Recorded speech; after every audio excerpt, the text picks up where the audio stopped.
Selamat pagi pemirsa dan salam sejahtera untuk kita semua. Senang sekali program berita kesayangan Anda, J-News, kembali hadir membersamai Anda di akhir pekan ini. Selama 1 jam ke depan kami akan menyajikan berita-berita beragam, terkini dan teraktual. J-News akan mengangkat isu seputar ekonomi, budaya, perayaan, pendidikan, serta wisata dan hiburan. Mulai dari berita pasca lebaran hingga lokasi-lokasi unik yang ada di Yogyakarta. Bersama saya Sarah. Dan saya bintang di program J-News.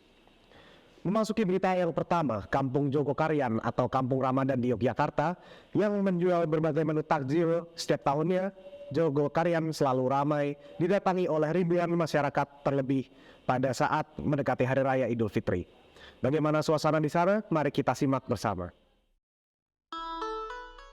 Menjelang Hari Raya Idul Fitri 1444 Hijriah, Pasar Ramadan Jogokarian ramai diserbu oleh pengunjung. Pada akhir bulan Ramadan ini, terjadi peningkatan jumlah pengunjung dibandingkan dengan hari-hari sebelumnya. Malah justru kalau menurut saya itu semakin dekat ke Lebaran semakin ramai. Semakin ramai. Ini untuk hari terakhir ini kurang tahu ya. Soalnya di acara masjid sendiri udah selesai yang kemarin ya. Mudah-mudahan masih ramai seperti biasanya. Meningkatnya antusiasme pengunjung ini terjadi pada pekan pertama dan juga pekan terakhir bulan Ramadan. Yang kita alami kemarin, jadi awal-awal rame. Pekan pertama itu membludak. Ya, banyak pengunjung antusias dari luar-luar, dari jauh-jauh. Kemudian di pertengahan itu sudah mulai agak menurun. Nanti ramai kembali menjelang akhir ini, ya, 1 pekan menjelang akhir ini sudah mulai ramai lagi.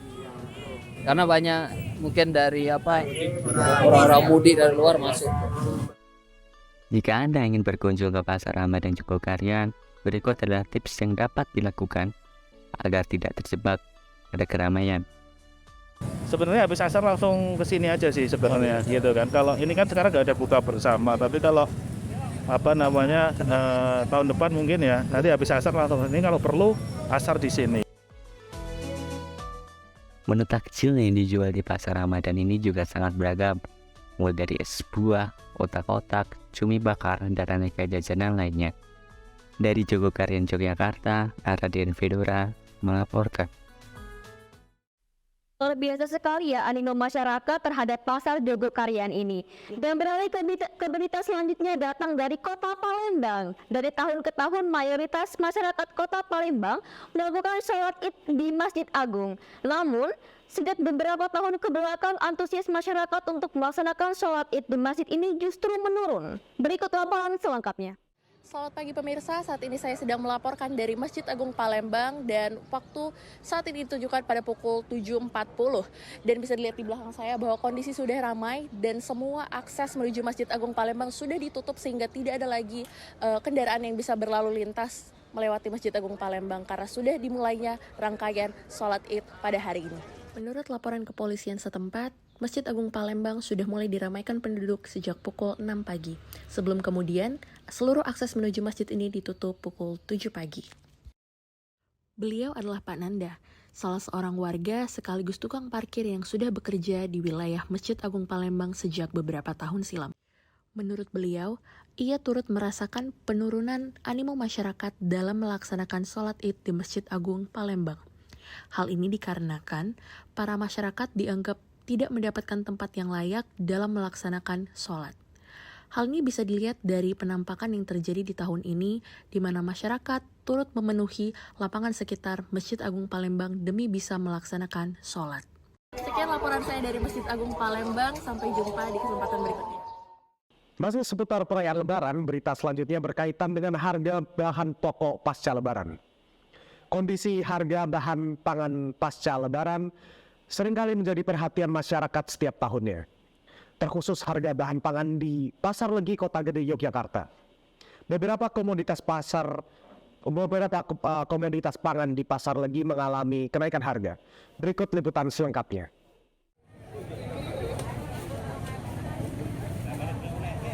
Kondisi harga bahan pangan sepekan pasca Lebaran seringkali menjadi perhatian masyarakat setiap tahunnya, terkhusus harga bahan pangan di Pasar Legi Kota Gede, Yogyakarta.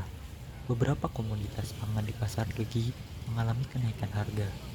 Pasca sepekan lebaran ini ada kenaikan nggak Bu? Kayak cabai atau barang-barang lain? Ada. Bawang naik, berambang naik. Dari berapa Bu bawang? 40, Sekilo. ya. Tomat 20, Cabai juga tadi 30.000 ya Bu ya? 35, timun 10.000, Hampir semua. semua naik.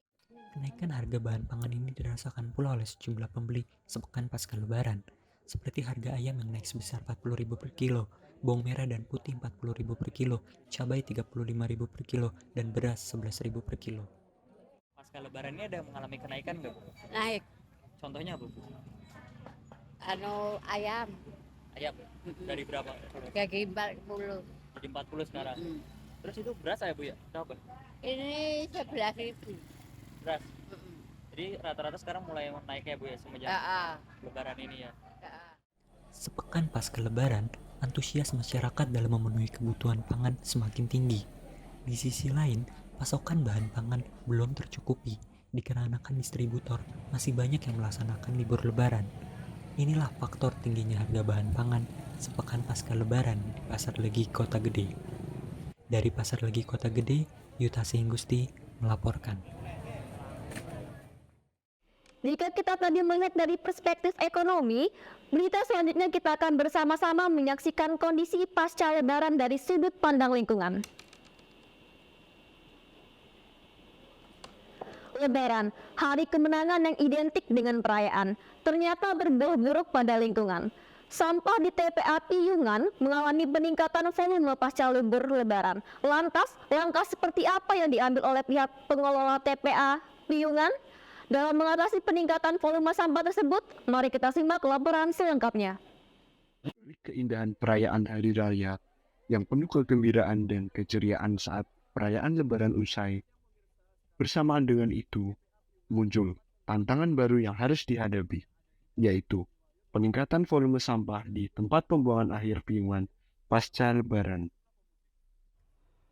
Akibat mengikuti cuti bersama Lebaran 2023, operasional TPA Piyungan diliburkan sementara pada tanggal 23 dan 24 April 2023.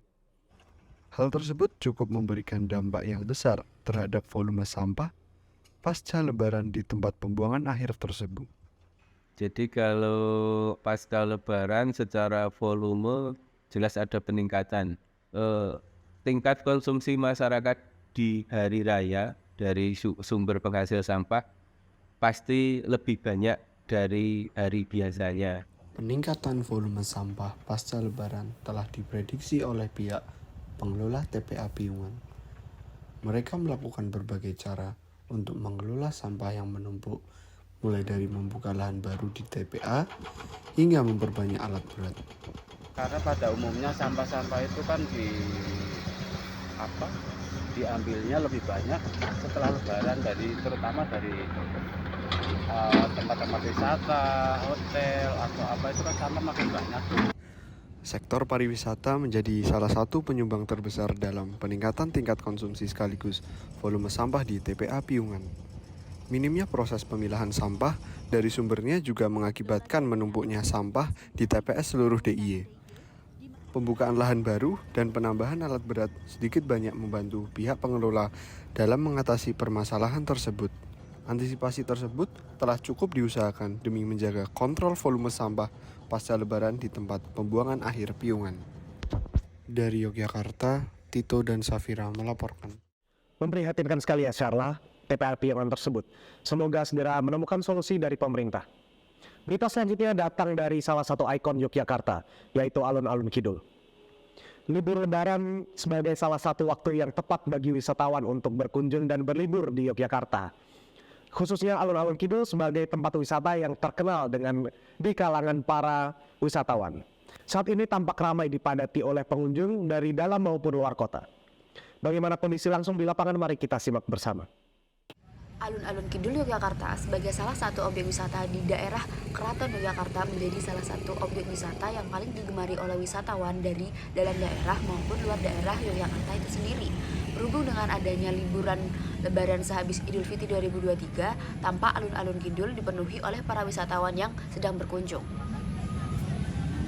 Sebelumnya mohon maaf Mas, dengan siapa Mas? Riki Aditya. Riki Aditya. Ya. Mas Riki, kan ini di Jogja. Mas Riki asalnya dari mana Mas? Asli Bantul. Oh asli Bantul, berarti orang Jogja asli. Jogja asli ya. Terus kenapa sih Mas milih alun-alun Kidul buat jadi tempat ini Ya. buat wisatanya? Ya yang deket, bawa anak-anak juga nyaman juga sih Mas, bisa naik odong-odong, main di lapangan ini kan nggak terlalu bahaya gitu loh. Jadi ya nyaman aja lah dan nggak jauh juga dari rumah. Jadi biar anaknya lebih bebas ya? Ya. Beragamnya aktivitas di alun-alun Kidul seperti berkuliner dan bermain wahana seperti odong-odong menjadi pilihan para wisatawan untuk berkunjung di alun-alun Kidul. Libur Lebaran memang menjadi momentum yang ditunggu-tunggu oleh masyarakat ya Bintang. Dampak setelahnya pun menyentuh hampir seluruh sektor kehidupan, salah satunya Pasar Beringharjo. Pasar Beringharjo selalu menjadi rujukan bagi para wisatawan yang ingin berbelanja berbagai macam produk, termasuk saat Lebaran kemarin. Namun, apakah keramaian wisatawan tersebut berdampak pada meningkatnya perekonomian pada para pelaku usaha di dalamnya? Berikut laporan selengkapnya.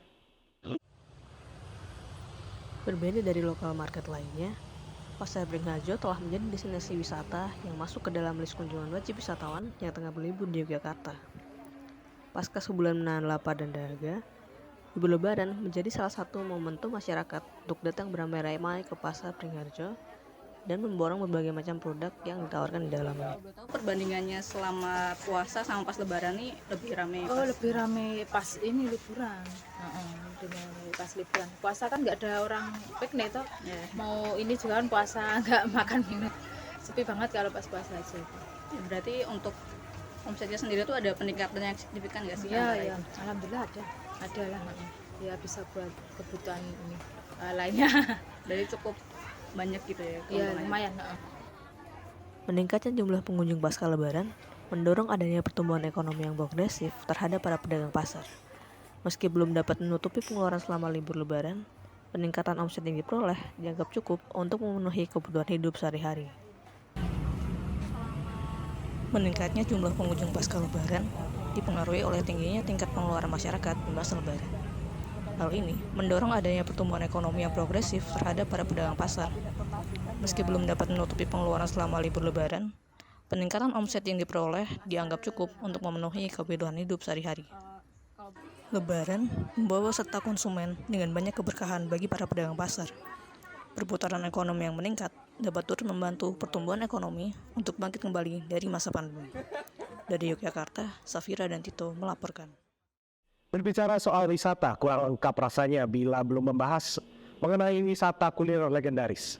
Berita selanjutnya datang dari salah satu kuliner legendaris yang ada di Yogyakarta. Walaupun makanan cepat saji sudah menjamur dan digemari oleh masyarakat, akan tetapi masih ada makanan tradisional yang masih eksis hingga saat ini. Salah satunya ialah mie letek. Mari kita ikuti perjalanan reporter mengunjungi kuliner tersebut. Mie letek, itulah namanya. Terdengar cukup unik bukan? Dinamai demikian karena mie ini berwarna keabu-abuan. Namun, lebih unik lagi proses pembuatannya. Di Serandakan Bantul, Yogyakarta, tepatnya di Dusun Bendu, terdapat salah satu pabrik mie letek dengan merek Garuda. Uniknya, di pabrik ini masih menggunakan cara tradisional untuk memproduksinya. Bahkan masih menggunakan tenaga sapi dalam proses penggilingan adonan yang terbuat dari tapioka dan gaplek tersebut. Terus dientengin namanya itu bentuk kotak-kotak itu. Kotak terus dijemur pagi hari sampai selesai. Pabrik mie letek Garuda ini telah berdiri sejak tahun 1940-an. Di mana pada saat ini diteruskan oleh generasi ketiga yang bernama Yasil Ferry atau biasa dipanggil Pak Ferry. Menurut Pak Ferry, dengan mempertahankan cara tradisional seperti ini dapat menjaga cita rasa asli dari mie letek itu sendiri. Dari Bantul, Yogyakarta, Ageng dan Denny melaporkan.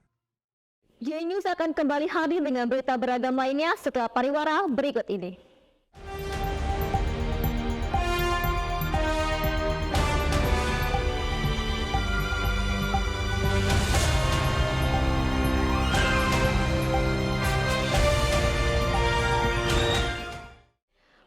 bersama Genius. Setelah 3 tahun berjalannya shelter pedagang kaki lima kuliner food court di Dendung Sleman, pedagang maupun pengunjung mulai merasakan adanya dampak sosial dan ekonomi yang terjadi. Seperti apa perubahannya? Mari kita simak laporan selengkapnya. Pemerintah Kabupaten Sleman telah melakukan relokasi pedagang kaki lima kuliner di kawasan Dendung Sleman. Relokasi ini dilakukan sejak tahun 2019 silam yang berlokasi di area food court di sisi utara area parkir. Hal ini dilakukan guna mengurangi kemacetan dan menata kawasan yang lebih rapi. Setelah relokasi pedagang kaki lima kuliner dilakukan, terdapat perubahan yang cukup signifikan pada kehidupan sosial dan ekonomi warga Dendung Sleman. Beberapa pedagang yang awalnya setuju untuk direlokasi ke tempat baru mengeluhkan rendahnya jumlah pembeli dan penghasilan yang didapat setelah pindah dari lokasi lama. Kalau kekurangannya ya karena ini jadikan satu, jadi istilahnya persentasenya itu enggak seperti yang di sana. Ya, jadi iya banyak saingan. Jadi kan namanya pembeli itu pengen ganti ini gitu. Jadi saling berganti-ganti. Jadi persentasenya ya istilahnya menurun lah kita 30%, 40% itu ada. Selain itu, keberadaan shelter food court juga berdampak pada kehidupan sosial masyarakat setempat. Para pedagang tidak hanya berfungsi sebagai penjual makanan, tetapi juga sebagai tempat berkumpul dan berinteraksi bagi warga sekitar. Nyaman, ya enak aja sih. Dari penatnya kerja gitu, ketemu banyak yang di sini, banyak kucing juga yang lucu gitu. Dari Dendung Sleman, Ajeng Putri Kurniawati dan Eka Endah melaporkan. Wah, menarik sekali ya, Syara. Kondisi food court Dendung saat ini menjadi lebih rapi dan tertata. Beralih ke berita selanjutnya datang dari dunia pendidikan di Indonesia. Pelaksanaan UTBK setiap tahunnya menjadi ajang yang paling ditunggu-tunggu oleh para pelajar guna melanjutkan ke pendidikan yang lebih tinggi. Namun kecurangan yang dilakukan oleh peserta UTBK setiap tahunnya masih terus terjadi. Seperti apakah kesiapan UPN Veteran Yogyakarta tahun ini dalam menangani tindak kecurangan pada pelaksanaan UTBK SNBT 2023? Mari kita simak pada berita yang satu ini. UTBK merupakan ujian yang ditunggu-tunggu oleh para pelajar untuk bisa masuk universitas negeri di Indonesia. Berikut adalah mekanisme pelaksanaan UTBK SNBT 2023. Terdapat 74 pusat PTN dan 51 pusat UTBK tunanetra yang tersebar di seluruh Indonesia. UPN Veteran Yogyakarta termasuk salah satunya yang kembali menjadi PTN tempat pelaksanaan UTBK SNBT tahun 2023 ini. Seperti apakah kesiapan UPN tahun ini dalam menangani fenomena kecurangan dan pelaksanaan UTBK 2023? Kita juga menemukan di beberapa sesi itu kecurangan atau pelanggaran yang dilakukan peserta. Dari tahun ke tahun memang kita selalu perketat pengalaman dari tahun yang lalu. Kemarin kita juga menemukan salah satu peserta melakukan pelanggaran dengan membawa alat komunikasi ke dalam kelas yang digunakan untuk komunikasi ke luar kelas. Kita tahu saat kita mengecek melalui metal detektor. Ya, itu pengecekan pertama ternyata diberikan di bawah ikat pinggang, kepala ikat pinggang itu kan logam. Saat kita cek dengan metal detektor ya otomatis akan tercek itu sebagai logam. Tetapi ternyata di belakang kepala ikat pinggang itu ada alat komunikasi yang di BAP mereka juga menandatangani bahwa dia melakukan pelanggaran dengan alat ini dan ini kita serahkan ke pusat yang akan mengeksekusi. Nah, kita kan nggak punya hak mengeksekusi. Kita nggak punya hak untuk menilai.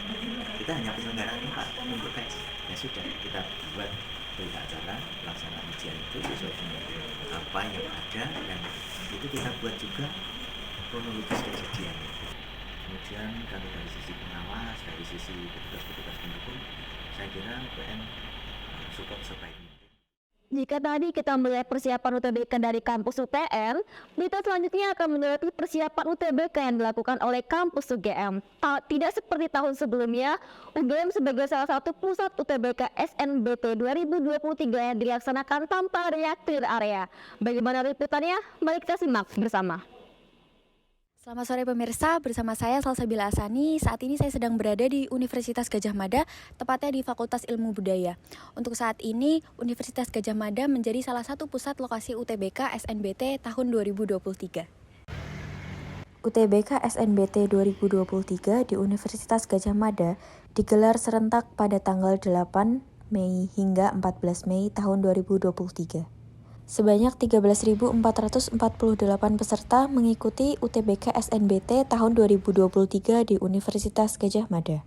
Universitas Gadjah Mada sendiri menetapkan adanya 12 lokasi untuk UTBK SNBT tahun 2023. Masing-masing lokasi tersebut memiliki beberapa ruang tes. Aku tadi dari jam 6 sampai jam setengah 11 selesainya. Pilihan pertama di UGM, kedua UGM. Yang pilihan pertama itu ilmu keperawatan, yang kedua antropologi budaya.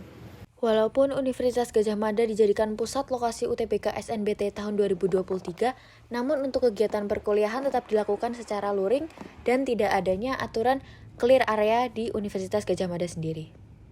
Semua dilakukan secara luring dan kalau di tempatku sendiri nggak ada yang daring sih. Selama ini nggak ada, soalnya kalau di FIB sendiri SNBT itu dilakukan di gedung G dan itu tidak mengganggu seluruh pembelajaran yang ada di FIB. Sekian berita yang dapat saya sampaikan, saya Salsabila Asani, pamit undur diri. Masih seputar dunia pendidikan, bagi Anda yang menyukai explore ruang baca buku di Yogyakarta, terdapat salah satu rekomendasi lokasi yang wajib Anda kunjungi. Mencari tempat buku yang nyaman bisa dibilang sulit. Namun ada tempat yang cocok untuk bagi para penggemar buku di Yogyakarta. Bernamakan Rumah Berdikari, tempat ini cocok untuk dikunjungi book lovers di Yogyakarta.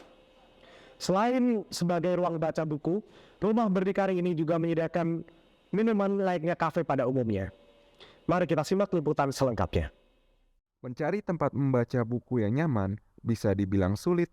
Namun, ada tempat yang cocok untuk penggemar buku di Jogja loh, bernamakan Rumah Berdikari.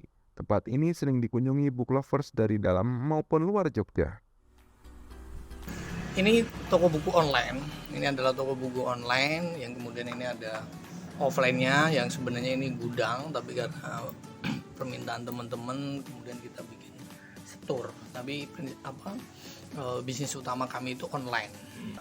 Purpose-nya yang membuat sering teman-teman main ke sini sebenarnya purpose-nya. Jadi teman-teman kalau main ke sini nggak harus beli juga, tapi bisa sambil pesan kopi, bisa sambil baca dan lain. Kedai buku alternatif yang berdiri pada tahun 2012 ini menyediakan banyak pilihan buku dengan konsep seperti berada di rumah sendiri. Selain tempatnya ya oke, ini kalau buat belajar, lagi di sini kan banyak buku juga untuk cari referensi, misalkan mau ngerjain tugas kuliah atau misalkan ke dari sini baca-baca, mungkin bisa di sini. Tempatnya lumayan asik sih.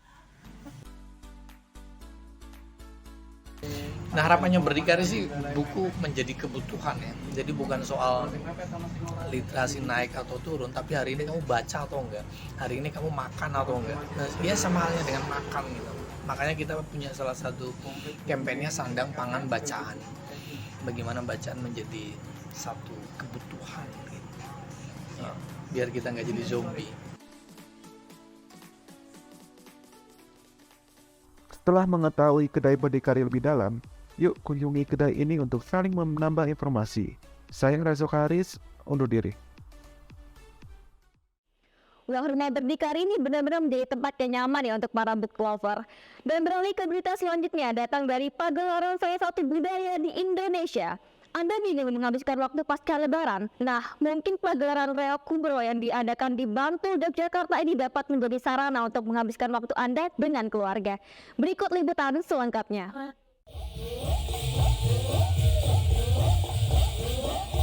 pentas seni tradisional reog meramaikan Hari Raya Idul Fitri masyarakat Bantul di kawasan Lapangan Pasutan, Kabupaten Bantul, Yogyakarta.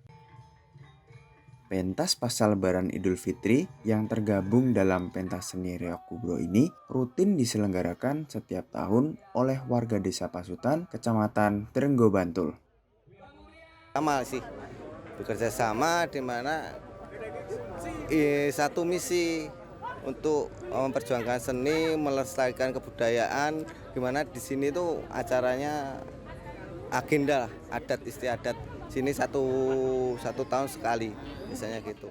Reog kubro merupakan unsur kesenian yang menggabungkan unsur gerak tari dan irama musik gamelan, sehingga tercipta tarian yang indah juga energik. Kalau saya pribadi ya mas, saya juga pelaku seni, jadi seperti ini cara teman-teman untuk melestarikan budaya. Jadi biar semua budaya itu nguri-nguri budaya gitu loh, nguri-nguri kebudayaan Jawi. Jadi biar semuanya tetap ada regenerasinya gitu mas. Dari Bantul, Yogyakarta, Denny dan Ageng melaporkan. Masih seputar dunia hiburan, berita selanjutnya akan membahas mengenai Studio 103 sebagai fasilitas industri kreatif. Pemerintah Kota Yogyakarta melalui Dinas Perdagangan melalui peresmian nama Studio 103 menggantikan nama Ruang Ekonomi Kreatif yang sudah beroperasi dari Februari 2021. Studio 103 terletak di lantai 4 Pasar Prawiro Taman dan merupakan ruang ekonomi yang membagi dunia industri kreatif dan menyediakan beberapa fasilitas bagi para pelaku bisnis di industri tersebut. Berikut laporan selengkapnya. Pemerintahan Kota Yogyakarta melalui Dinas Perdagangan melakukan peresmian nama Ruang Ekonomi Kreatif yang baru di Pasar Prawiro Taman Kota Yogyakarta yang kini diberi dengan nama Studio 103. Studio 103 merupakan sebuah ruang ekonomi kreatif yang membidangi dunia industri kreatif yang dapat tumbuh luas bagi para pelaku ekonomi kreatif. Studio 103 tepatnya berada di lantai 4 Pasar Prawiro Taman Kota Yogyakarta. Studio ini melakukan beberapa pembenahan yang diantaranya penguatan fasilitas yang disediakan. Selain itu, apa saja fasilitas yang ada di Studio 103? Sini ada ruang co-working space, ada studio foto, studio musik, terus ada studio editing, ada ruang seminar, ruang rapat. Kalau untuk jumlah pengunjung setiap hari? Semakin banyak sih mas, banyak peminatnya di sini. Jadi di sini lebih mengutamakan tentang industri kreatif ya Mbak? Iya di sini, karena di sini kan di atas sendiri kan makanannya food court ya. Iya. Jadi mereka food court nanti terus mereka kebanyakan udah lihat-lihat ruangan yang disewakan. Selain penguatan fasilitas yang disediakan, Studio 103 juga melakukan menata kelola pelayanan yang sesuai dengan segmen pasar yang dituju. Dengan adanya Studio 103 diharapkan menjadikan sebagai wadah bagi para orang-orang kreatif yang ingin terjun di dunia ekonomi kreatif. Kemudian juga dapat membangun jaringan yang lebih luas untuk pengembangan produk yang kreatif di masa yang mendatang. Serta juga menambah relasi untuk mencari dan memunculkan ide-ide yang kreatif. Jika Anda tertarik, bisa langsung mengunjungi di lantai 4 Pasar Prawiro Taman Kota Yogyakarta. Dari Pasar Prawiro Taman Kota Yogyakarta, Yuta dan juru kamera Noval melaporkan. Setelah ini akan ada jeda pariwara sejenak, tetap di Genius UPN TV.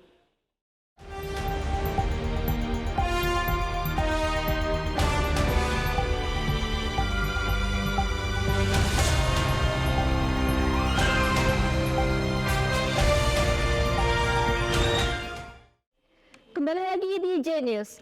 Bisnis online semakin menjadi primadona di tengah pergeseran perilaku belanja masyarakat. Dalam laporan ini kita akan menjelajahi bagaimana online store mampu mengubah lanskap bisnis dan menghadirkan peluang baru bagi para penjual. Mari kita simak laporan selengkapnya dengan melakukan penelusuran mendalam mengenai fenomena ini. Dalam beberapa tahun terakhir, kita dapat menyaksikan pertumbuhan yang luar biasa dalam industri online store. Semakin banyak orang yang memanfaatkan kemudahan dan kenyamanan berbelanja online, dari pakaian hingga makanan. Hampir semua barang dan layanan dapat dibeli secara online. Bakpia Kukus Tugu Jogja merupakan salah satu brand makanan yang memanfaatkan berbagai platform untuk meningkatkan penjualan. Bakpia Kukus Tugu Jogja sampai saat ini sudah memiliki 53 cabang offline store yang tersebar di daerah istimewa Yogyakarta.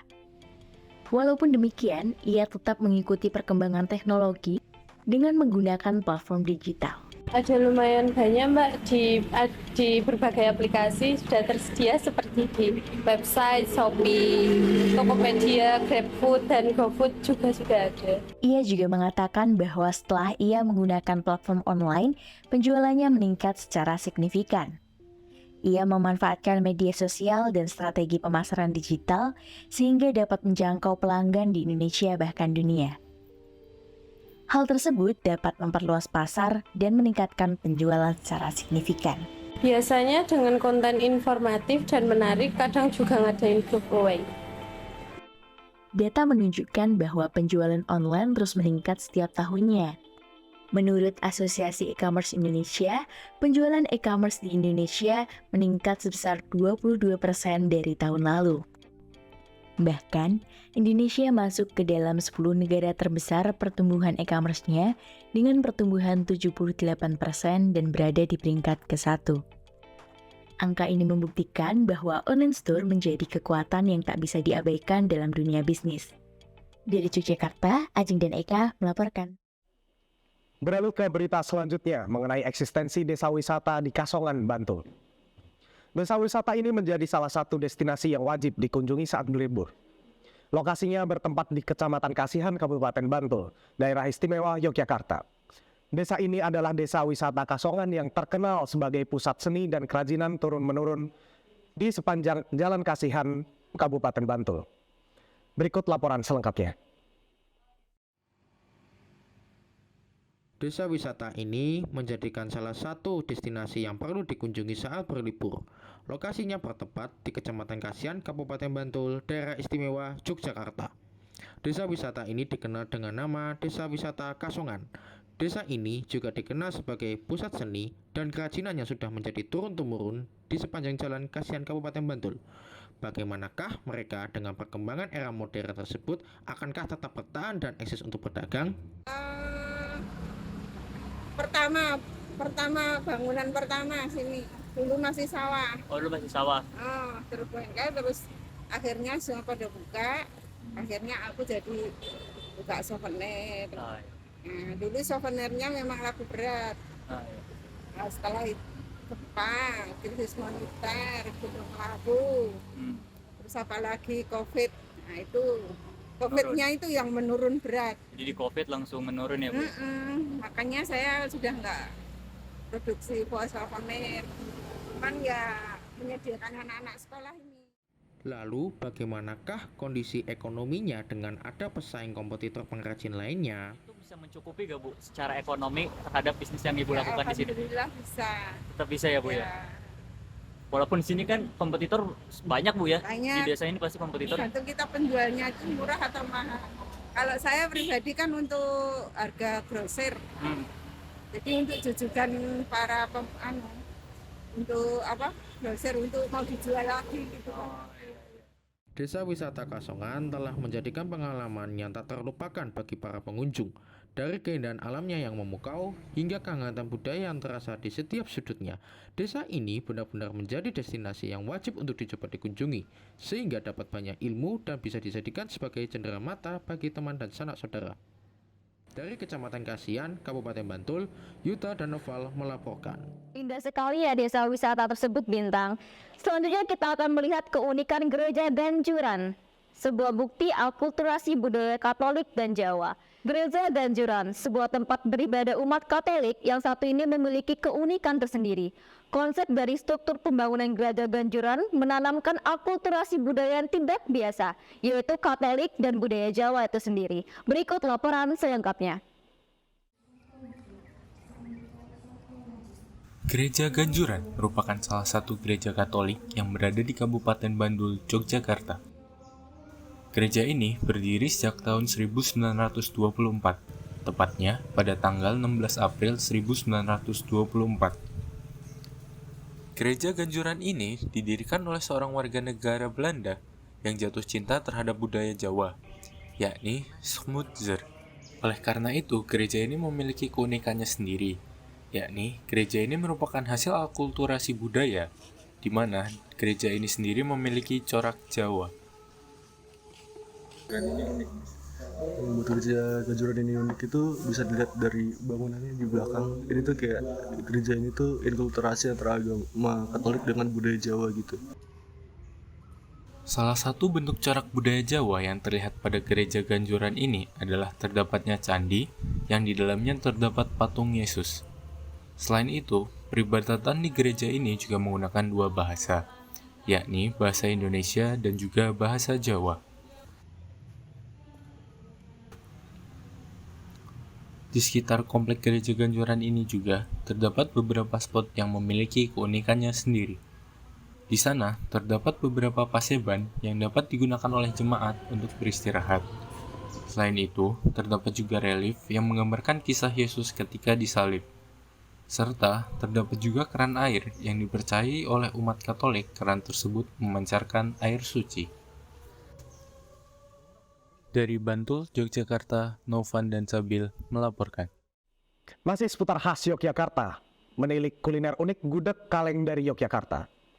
Mengunjungi kota Yogyakarta tidak valid jika tidak menikmati makanan khas yang legendaris yaitu gudeg. Namun gudeg yang disajikan kali ini dihidangkan dalam kaleng sehingga cocok sebagai oleh-oleh dan disajikan secara praktis. Berikut liputan selengkapnya. Salah satu makanan yang menjadi ikonik dari kota Yogyakarta adalah gudeg. Dengan rasa tradisional yang khas dan rasa manis sebagai dominan, membuat gudeg selalu dicari oleh wisatawan. Tidak sedikit juga yang menjadikannya sebagai buah tangan untuk keluarga dan saudara di rumah. Gudeg Bagong salah satunya. Gudeg yang diproduksi dengan dikemas dalam kaleng yang menjadikan gudeg ini lebih tahan lama. Gudeg ini merupakan rintisan dari cucu pemilik gudeg Yujum yang kemudian dipasarkan melalui beberapa outlet atau reseller yang tentunya ada di kota Yogyakarta. Ibu Nur salah satunya, reseller gudeg kaleng yang telah merintis usahanya sejak 3 tahun yang lalu. Ia juga mengatakan gudeg ini laris oleh pengunjung, baik wisatawan lokal maupun wisatawan mancanegara. Banyak juga masyarakat Indonesia yang tinggal di luar negeri kemudian membawa gudeg kaleng ini untuk diperkenalkan kembali ke negaranya sebagai salah satu makanan tradisional khas dari kota Yogyakarta. Proses pembuatannya juga tidak berbeda dengan pembuatan gudeg pada umumnya. Hanya saja pada pembuatan gudeg kaleng ini terdapat proses sterilisasi agar produk dapat bertahan lama. Produk gudeg kaleng ini memiliki 8 macam varian, mulai dari gudeg ati ampela ayam dan tahu, telur tahu original, sayap ayam dan tahu, dan masih ada 5 varian lainnya. Menarik bukan? Jika pemirsa berkunjung ke kota Yogyakarta, jangan lupa untuk mencicipi salah satu varian tersebut yang dapat ditemukan di outlet reseller atau cabang gudeg Yujum di kota Yogyakarta. Jika tadi kita sudah melihat uniknya gudeg kalengan, berita selanjutnya masih di dunia kuliner, serupa tapi tak sama dengan belu kukus. Apem kukus menjadi kue khas kota Jambi. Meskipun sekilas terlihat mirip dengan belu kukus, akan tetapi apem kukus memiliki cukup banyak perbedaan dari bolu kukus pada umumnya, yang sering kita temui di kota Yogyakarta dan sekitarnya. Apa saja sih perbedaannya antara apem kukus dan belu kukus ini? Mari kita simak berita yang satu ini.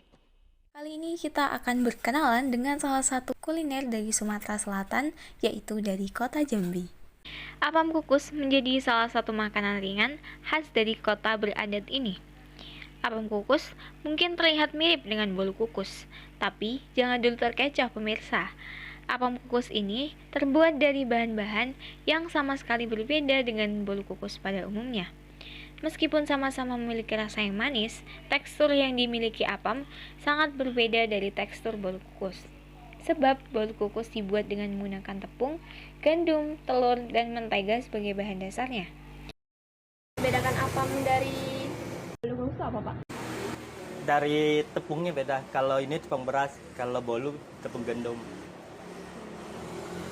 Kalau bolu kan pakai telur, ini enggak. Perbedaannya banyak, kalau bolu pakai mentega, ini enggak. Jadi kalau bahan baku dari apam sendiri? Kan kalau bolu pakai telur, ini enggak. Kalau ini tepung beras, terigu, ragi, tape, 4. sama soda kue 5. Ya, telur nggak pakai, santan nggak pakai, mentega nggak pakai. Beda sama bolu. Salah satu apam kukus terkenal di kota Jambi ini adalah apam kukus Al-Banjari yang sudah berdiri sejak tahun 2004. Apam kukus Al-Banjari terletak di Jalan Kyai Haji Dewantara, Kecamatan Tungkal Ilir, Jambi. Buka setiap hari mulai dari pukul 1 siang. Apam kukus dijual seharga Rp800 per buahnya. Cukup murah bukan untuk harga sebuah makanan ringan? Tertarik untuk mencicipinya? Jangan lupa mampir ke Jambi dan mencicipi apam khusus khas dari kota Jambi ini. Wah, ternyata apam kukus ini dan bolu kukus memiliki beberapa perbedaan yang kita tidak sadari ya, Sherla. Dan pemirsa, beralih ke topik selanjutnya. Sebagai kota pelajar yang dikenal dengan keistimewaannya, Yogyakarta terus mengalami pertumbuhan populasi yang signifikan. Di samping itu, transportasi publik di kota ini masih sangat minim. Lantas dampak apa yang dihasilkan karenanya? Mari kita simak laporan selengkapnya. Yogyakarta, kota pelajar yang semakin ramai akan kendaraan pribadi. Di balik gemerlapnya lampu mobil dan sepeda motor, tersembunyi sebuah tantangan besar akan minimnya transportasi publik. Dengan pertumbuhan populasi yang pesat, masyarakat Jogja semakin bergantung pada kendaraan pribadi yang berujung pada kemacetan yang tak terhindarkan. Transportasi publik di Yogyakarta menghadapi tantangan besar dalam beberapa tahun terakhir. Adanya penurunan dalam ketersediaan dan efisiensi transportasi publik berpengaruh pada beralihnya masyarakat ke kendaraan pribadi, guna menghindari ketidaknyamanan dan keterbatasan yang ada. Kalau untuk di zaman sekarang ini menurut saya nggak terlalu mempengaruhi ya, karena ada banyak transportasi online kayak Gojek, Grab, dan lain-lain gitu. Jumlah pemilik kendaraan pribadi di Yogyakarta terus mengalami peningkatan yang signifikan. Pertumbuhan ekonomi dan perubahan gaya hidup menjadi dorongan bagi sebagian besar penduduk untuk membeli kendaraan pribadi.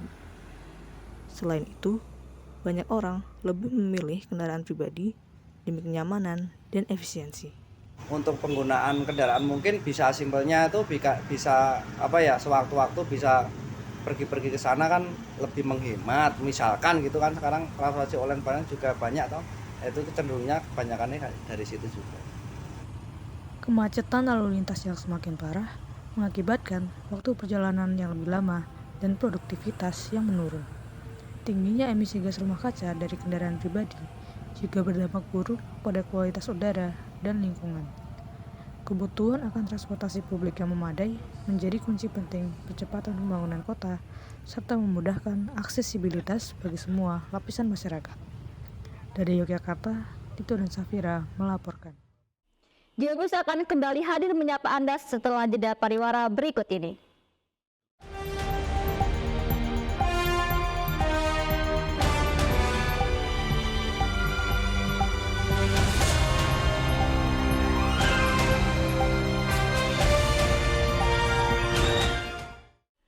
Masih bersama Genius. Tingginya mobilitas masyarakat dan penipisan lapisan ozon mengakibatkan tingkat polusi udara di Yogyakarta meningkat secara signifikan.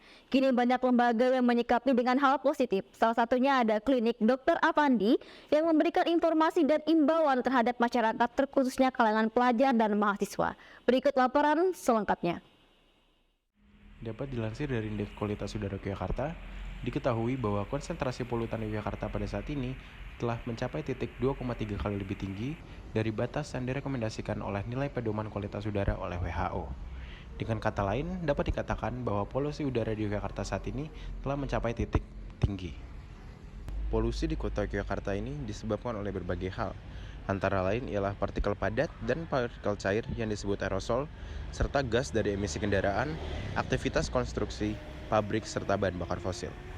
Sementara, polusi udara dalam ruangan disebabkan oleh gas berbahaya dari bahan bakar pemasak hingga bahan kimia pada bahan pembersih. Dalam menghadapi tingginya polusi di kota Yogyakarta, Klinik Estetika Dr. Avandi pun menghimbau para siswa SMA untuk melakukan program mencuci muka sebanyak 2 kali dalam sehari.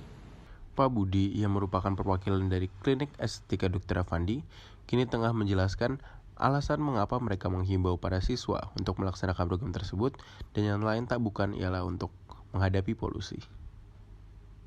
Oh iya, jadi memang program ini diadakan oleh Klinik Estetika Dr. Awandi untuk sebagai bentuk pedulian, ya, baik itu CSR ataupun juga memberikan kesadaran bagi siswa-siswi, baik itu di tingkat SMP ataupun SMA. Dari Yogyakarta, Aurelius Francisco melaporkan.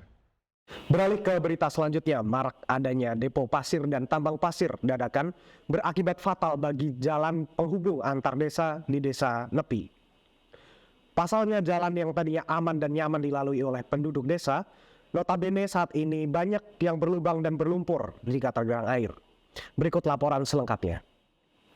Ya, di sini saya Arik melaporkan dari Desa Nepi Kranggan Galur Kulon Progo Yogyakarta. Di sini saya melaporkan bahwa penyebab dari rusaknya jalan penghubung di Desa Nepi Kranggan Galur Kulon Progo yaitu karena diadakannya depo pasir di desa tersebut dan diadakannya pertambangan Sungai Progo. Disinyalir juga menurut warga setempat, pertambangan dan depo pasir ini mulai berdiri dari tahun 2015 hingga tahun ini. Seperti yang bisa pemirsa lihat, berikut adalah contoh dampak dari penambangan dan depo pasir karena jalan utama desa dilalui oleh beberapa truk dengan angkutan berlebih pasir.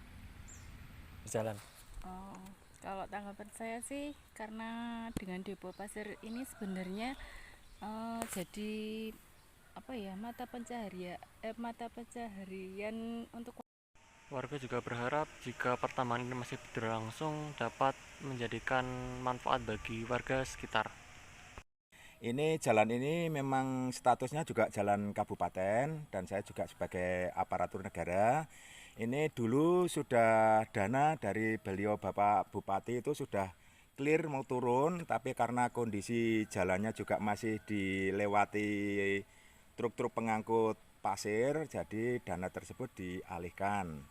Jadi tetap ini kerusakan juga semakin parah karena ini tetap dilewati jalur truk yang membawa pasir yang terlalu muatannya itu juga melebihi batas.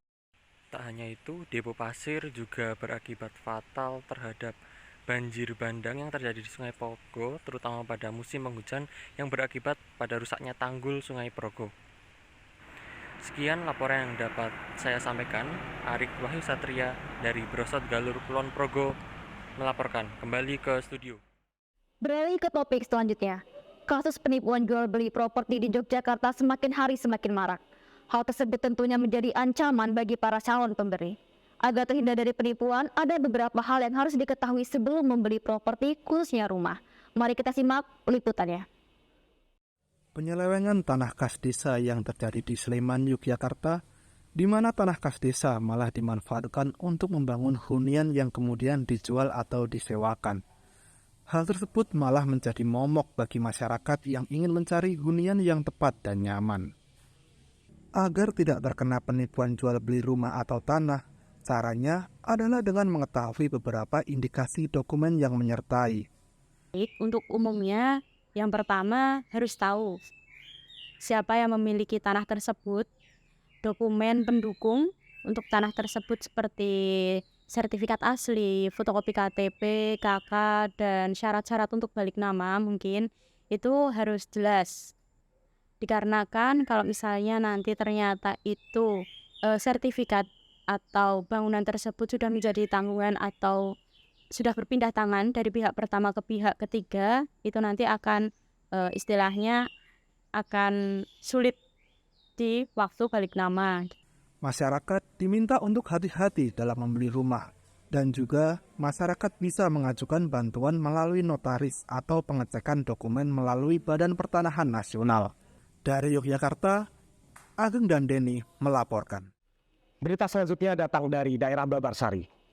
Beberapa waktu yang lalu, wilayah Babarsari mengalami ketegangan yang diakibatkan oleh kesalahpahaman oleh beberapa pihak tertentu. Hal ini tentunya menjadikan PR bagi aparat keamanan setempat yang dituntut untuk lebih siap menjaga keamanan sosial di lingkungan tersebut. Ditambah lagi, wilayah Babarsari dan sekitarnya merupakan kawasan pendidikan yang berdiri beberapa lembaga perguruan tinggi. Berikut laporan selengkapnya. Belum lama ini terjadi kericuhan di daerah Babarsari, Yogyakarta. Kericuhan ini disebabkan karena ketegangan dari orang timur yang merasa disepelekan dan diacuhkan dari hak dan penyelenggaraannya di daerah Babarsari tersebut. Tentunya hal ini akan membahayakan bagi lingkungan pendidikan di sekitarnya. Sebagai mahasiswa ya perannya mungkin hanya bisa kalau misalnya ada yang kekerasan kita bantu naikkan ke kepolisian, karena kalau misalnya kita mencoba untuk bermain hukum sendiri itu tidak boleh kan sebagai mahasiswa. Nah menurut saya tuh lebih baik kita yang up ke polisian. Keberadaan aparat kepolisian sangatlah diperlukan di daerah yang kritis seperti ini, tentunya untuk mengamankan dan menjaga ketertiban wilayah daerah tersebut nantinya.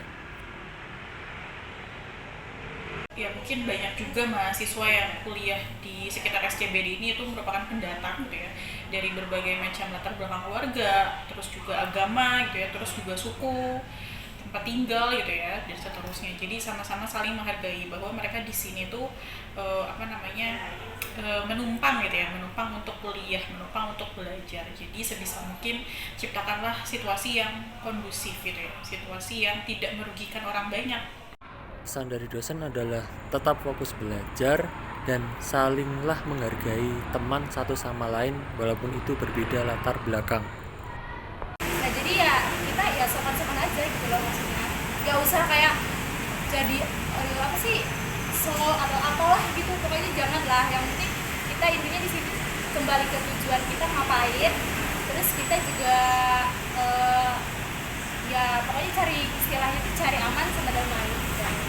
Sekian Arik melaporkan dari Babarsari Area, kembali ke studio. Datang dari dunia pendidikan Indonesia, konsep Merdeka Belajar merupakan kebijakan terbaru dari dunia pendidikan. Di Yogyakarta sendiri, beberapa sekolah belum menerapkan kurikulum merdeka. Salah satunya ialah SMA Negeri 1 Depok. Mari kita simak laporan selengkapnya.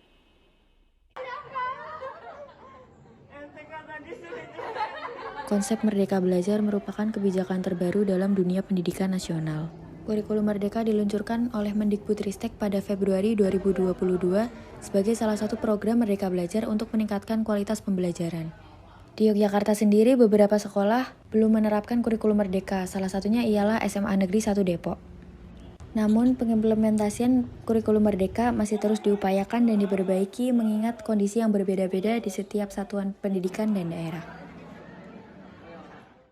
Apakah SMA Negeri 1 Depok ini sudah menerapkan kurikulum Merdeka, Pak, untuk tahun ini? Untuk tahun ajaran ini belum. Secara umum hampir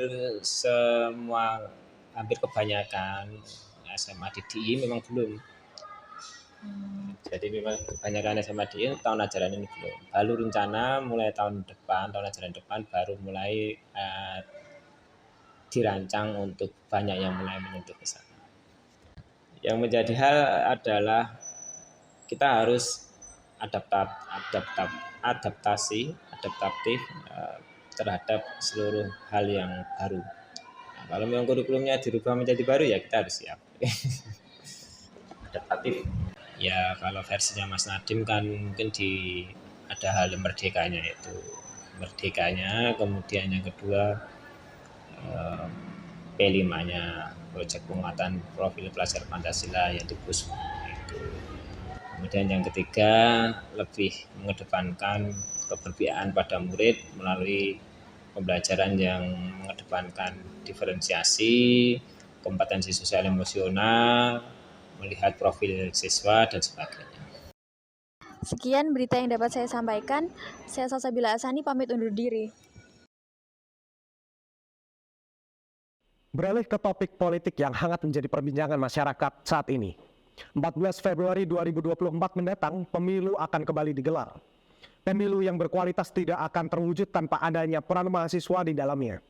Lalu bagaimanakah tanggapan mahasiswa dan masyarakat terkait peranan mahasiswa menjelang Pilpres tahun 2024? Berikut liputannya. Selamat sore pemirsa. 14 Februari 2024 mendatang, pemilu akan kembali diselenggarakan. Pemilu yang akan dilaksanakan tahun depan tentunya dapat memunculkan tantangan-tantangan yang terjadi di kalangan masyarakat, seperti merebaknya isu sara, hoaks, dan money politik. Dalam diselenggarakannya pemilu itu sendiri, terdapat 3 lembaga yang menjadi penyelenggara pemilu, yakni Bawaslu, KPU, dan DKPP. Akan tetapi, pemilu yang berkualitas tidak akan terwujud tanpa adanya peran mahasiswa di dalamnya. Untuk meminimalisir tantangan-tantangan yang ada, peran dari mahasiswa diperlukan untuk mewujudkan pemilu yang berkualitas dan aman. Lalu bagaimanakah tanggapan mahasiswa dan masyarakat mengenai peranan mahasiswa menjelang Pilpres tahun 2024? Sangat berperan, Mas. Berperannya pakai banget. Karena mahasiswa itu kan punya banyak relasi ya. Para mahasiswa itu kalau di tempat nongkrong dan lain sebagainya, di keluarga, di kos atau dimanapun, dia pasti akan bertukar pikiran oleh temannya. Pernah waktu pemilihan umum presiden tahun 2014. Menurut aku sendiri sebenarnya peran mahasiswa itu menjadi salah satu peran yang sangat penting ya buat Pilpres 2024 mendatang. Karena apa? Karena mahasiswa sendiri itu kan walaupun nggak semuanya, tapi memang ada mahasiswa yang peka dengan politik. Dengan mahasiswa peka terhadap politik, mahasiswa juga bisa mengontrol bagaimana sebenarnya para calon-calon ini yang akan dicalonkan ini bekerja nantinya. Karena kita bisa memberikan andil nanti, itu juga bakal berdampak kepada masyarakat. Masyarakat juga bisa memiliki pandangan lain terhadap calon-calon yang akan dipilih nanti, terus juga memiliki pendapat-pendapatnya sendiri. Jadi jangan sampai kita sebagai mahasiswa cuman nggak peduli, tapi kita juga harus punya andil supaya bisa menjadikan negara ini lebih baik ke depannya, kayak gitu. Sekian berita yang dapat saya sampaikan. Saya Salsabila Asani, pamit undur diri. Kami akan kembali dengan berita menarik lainnya, tetap di Genius.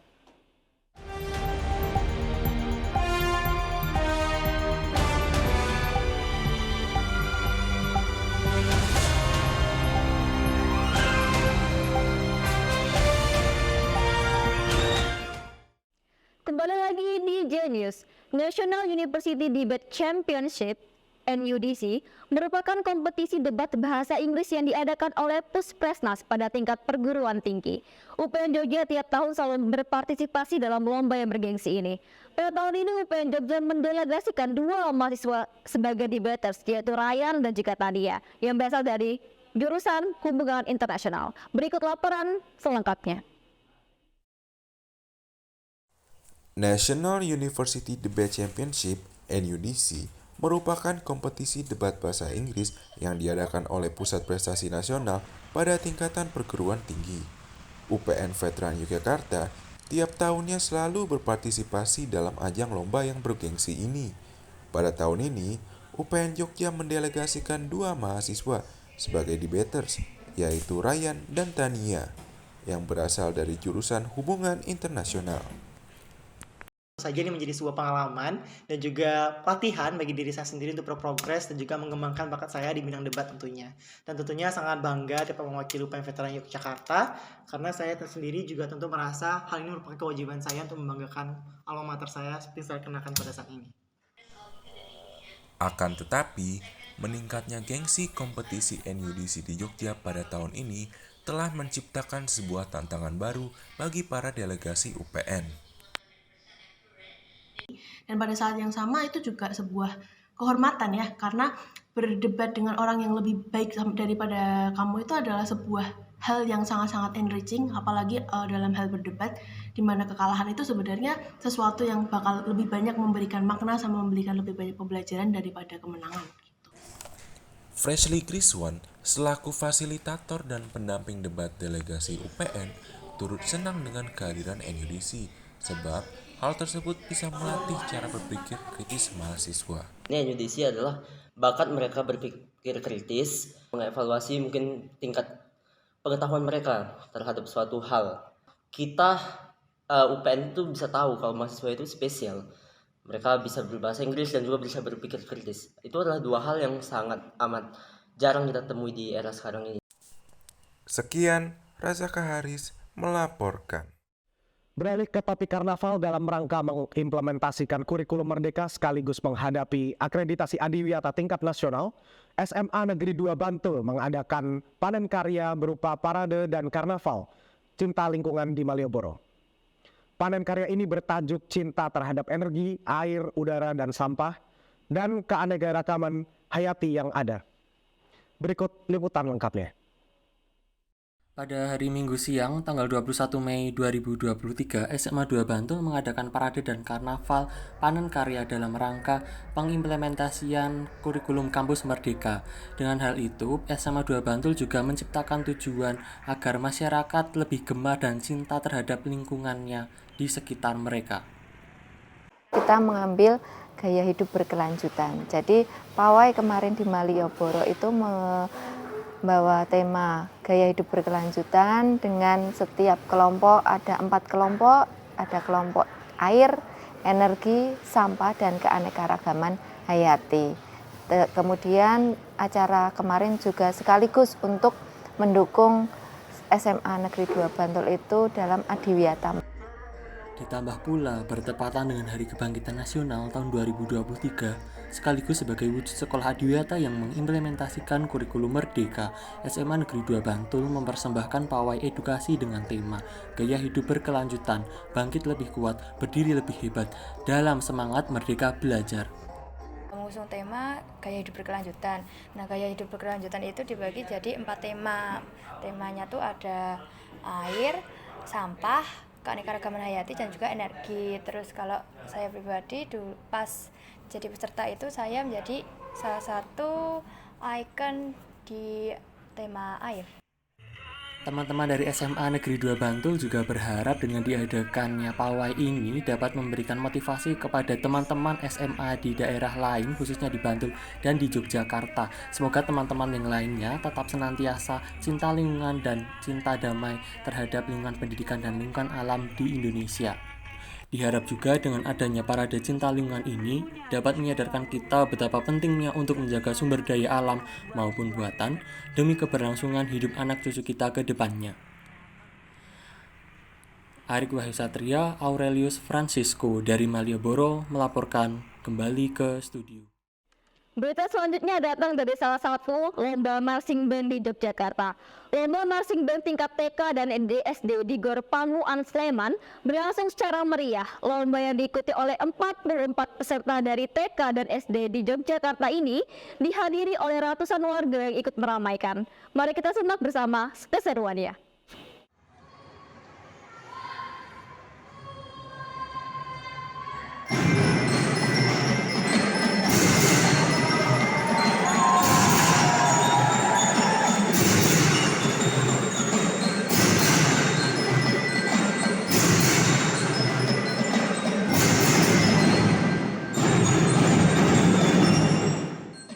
Dengan penuh rasa semangat, suasana meriah memenuhi Gor Pangukan di Sleman.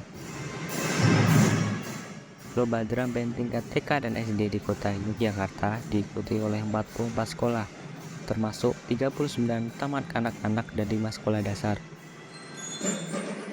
Acara yang diselenggarakan oleh Musika Community ini bertujuan memberikan wadah kepada anak-anak untuk mengembangkan kreativitas mereka dalam bidang musik, terutama drum band. Harapan kami drum band anak Indonesia ini bisa mewakili seluruh terutama anak-anak kota Yogyakarta dan seluruh daerah istimewa Yogyakarta untuk bisa mengembangkan minat dan bakatnya di bidang musik, terutama drum band ini. Animo masyarakat untuk hadir dalam lomba drum band ini juga sangat tinggi. Mereka bersama-sama mendukung sekolah yang tampil dengan kostum serupa dan yel-yel yang energik.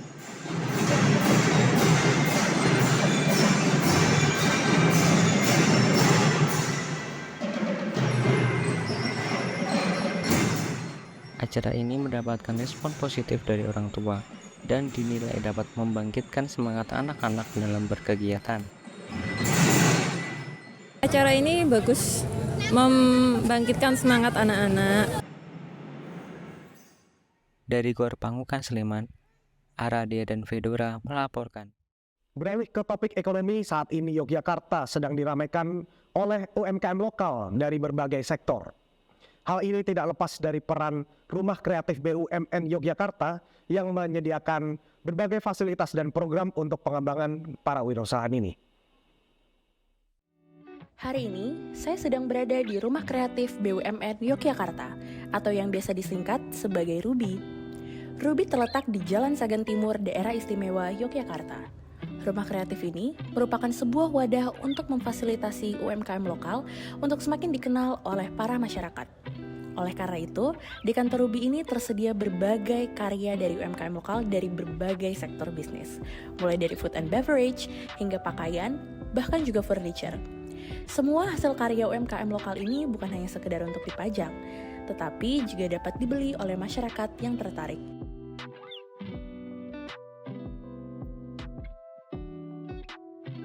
Selain itu, Ruby juga memfasilitasi para penggerak UMKM dengan sebuah coworking area, di mana biasanya Ruby kerap kali melakukan program-program seperti seminar, workshop, ataupun meeting dengan para UMKM.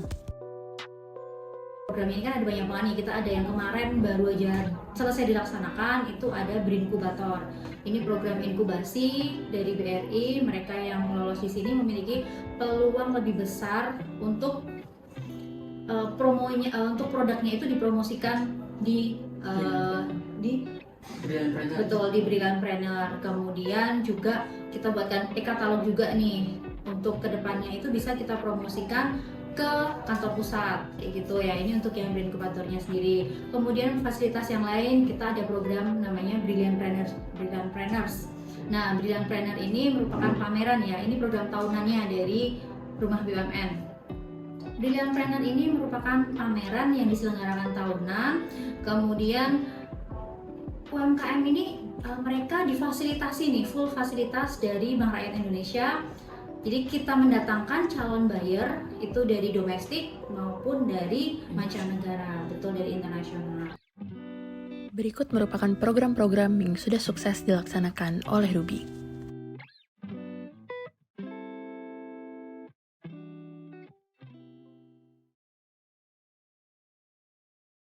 Berita selanjutnya akan menyoroti donor darah Rotary. Ratusan masyarakat antusias dalam mengikuti donor darah di Ambaruk Mall Plaza, Yogyakarta. Acara ini dilakukan secara upaya memenuhi stok kantong darah di Yogyakarta yang mulai menipis. PMI mencatat bahwa permintaan akan stok kantong darah di Jakarta sangat tinggi, dengan setidaknya 5.000 kantong darah dibutuhkan setiap harinya. Sebagai upaya untuk memenuhi kebutuhan tersebut, Rotary bekerjasama dengan Ambaruk Mall Plaza mengadakan acara donor darah.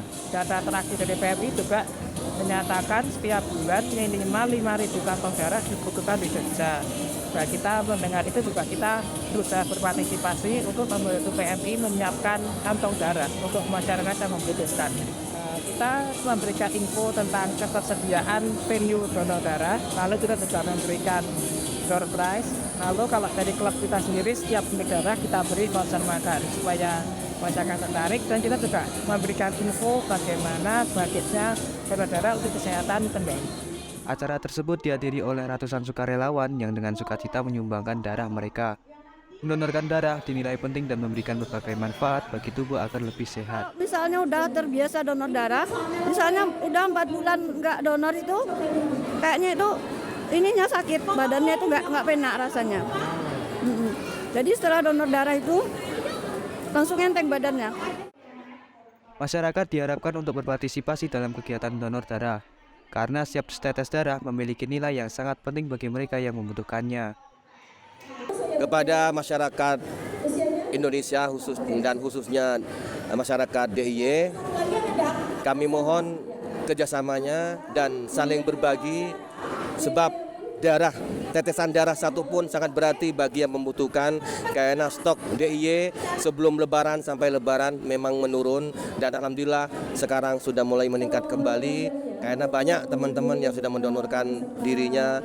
Semoga bermanfaat bagi yang membutuhkan. Terima kasih. Dari Plaza Ambaruk Mall Yogyakarta, Aradea dan Fedora melaporkan.